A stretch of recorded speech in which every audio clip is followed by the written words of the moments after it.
Hello everybody and welcome to another average video.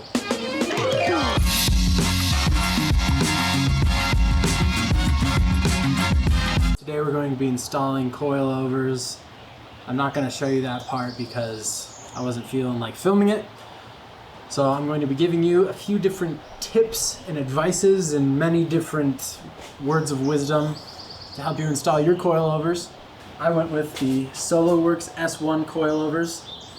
Got them off of ECS Tuning for $450 and it was a great bargain. I recommend Solo-Werks S1 coilovers. I think they're really good for the price. Obviously they're not going to be as good as some of the $1,000 plus coilovers, but I'm poor, so they work for me. This install is pretty easy to do if you have tools, jack stands, spring compressors. You can get an auto zone, patience, a torque wrench, more patience, new bolts. I would have gotten the suspension done in about 4 hours, but I wasn't patient when I installed my coilovers, so it ended up taking me 4 days rather than 4 hours. So be careful. If you want, you can pay someone else to do this job for you, but it'll cost you an extra $400 or more. If I can do it, you can do it. I'm also going to be showing you a before and after video comparing the body roll. I did a slalom test before and after.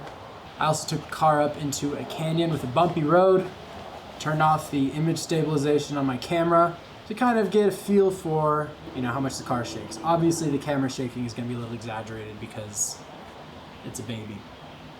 Cameras are just so sensitive. Ugh. And yeah, enjoy the video. One of the most important things you can do for this install is get yourself a box full of new bolts. Don't use the old ones because they get all worn out and then they don't really go in right. Also, they can look like that. I got my set from ECS Tuning for like 60 bucks. The other thing that's really, really important in suspension installs is a torque wrench. Because if you don't torque your suspension right, your suspension's gonna be clicking, it's gonna sound like garbage, and people are gonna think that you have like low quality coilovers. I won't mention any names, but coilovers that you shouldn't have bought. Let me throw those torque specs up for you.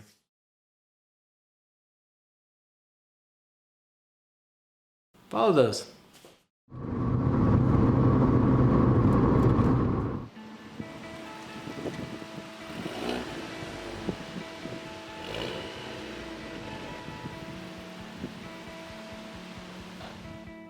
Here's all the stuff we're going to be putting in today.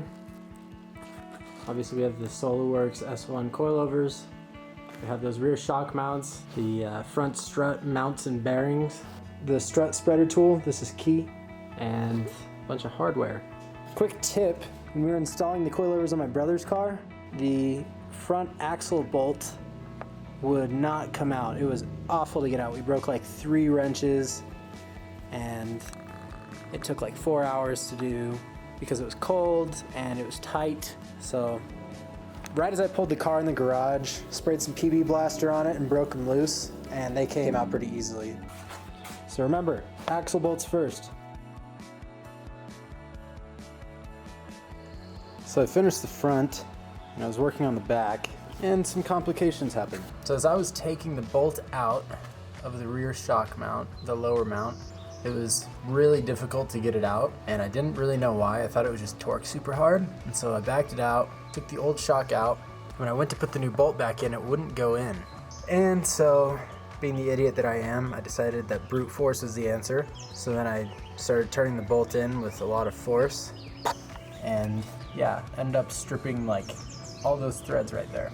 So about half the threads are stripped on that now, so now I get to drill it out and tap some new threads into there.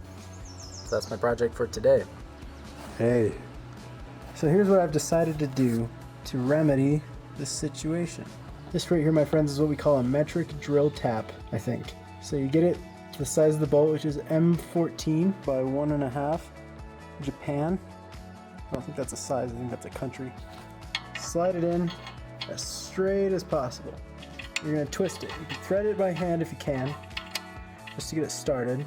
You either put a tool on here, a T-tool. Since I don't have that tool, I'm using 2 wrenches, stick them on each end like that. So one on that end, stay, and the other one on the other end. And then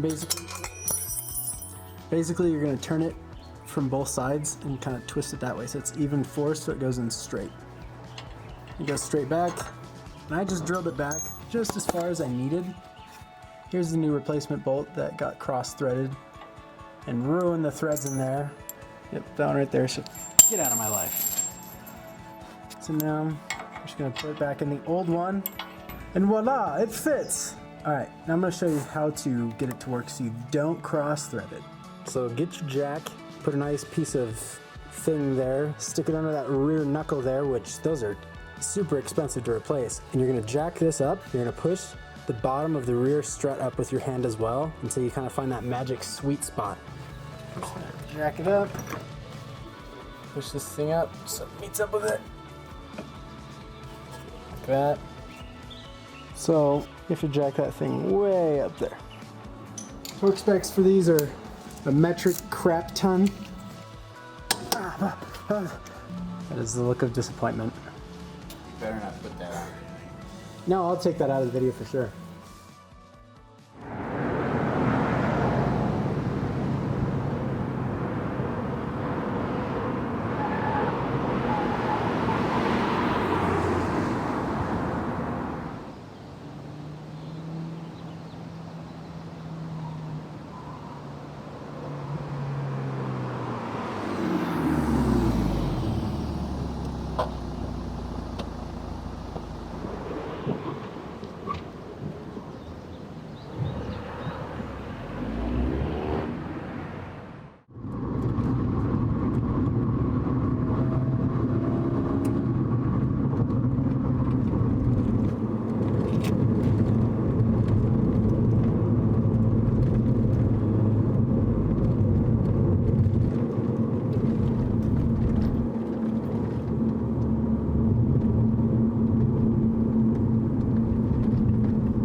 So it's been like a million miles since I installed the suspension, and I love it.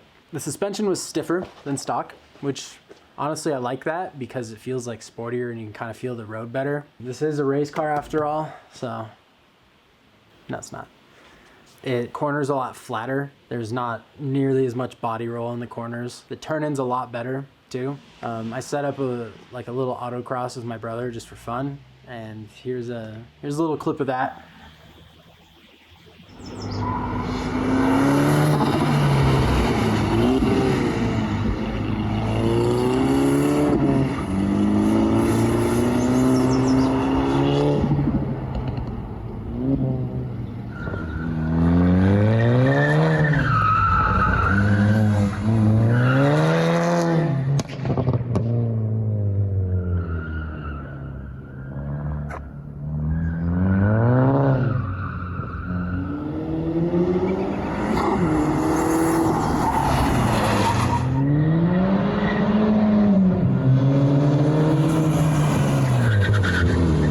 Yeah, so it was super fun doing that. I've never done an autocross before, so it was good. This is the suspension height that it's at right now. It's at about, it doesn't look like it because I don't have spacers on, but it's actually sitting at like a 1 finger gap. Like I can't fit 2 fingers in there. So perfect. This is just how I wanted it to sit. Not too low. I can barely make it in my parking garage at my apartment. This is what the coils are set to in the front and the rear. This is about where they're at. This is the front, and this is the rear. So obviously it can go like an inch lower than this, but I'm not gonna do that because I live in an apartment with a parking garage that is kind of steep. And also, the fitment right now without spacers, there's no rubbing at all. I rubbed like maybe once when I was cornering hard during the little autocross video you just saw. I'm not sure how it will do with spacers. I think what I'm gonna do is get 10s in the rear and 5s in the front just to avoid any rubbing without having to roll my fenders. I might have to roll them a little bit. Great, very great. Another thing that you should replace are the strut mounts, front and rear, and also the strut mount bearing in the front. If you don't, then it's gonna make little click, click, click noises. I replaced all this stuff, but something I didn't do was make sure that the spring was seated right on the top mount and that it was facing in the right direction. And as a result, I get low speed popping. It sounds like this. Click, click, click, click. It only happens when I'm like stopped or like turning like in a parking garage. It doesn't happen when I'm driving at all. Meh. Well, I hope you all like this video as much as I like my coilovers. Do your research and replace the bolts. I can't stress that enough. Stay tuned for a video of the install and review of my spool and short shifter. That video should be coming out pretty soon. So enjoy your summer. Don't set things on fire. And I will see you in the next video.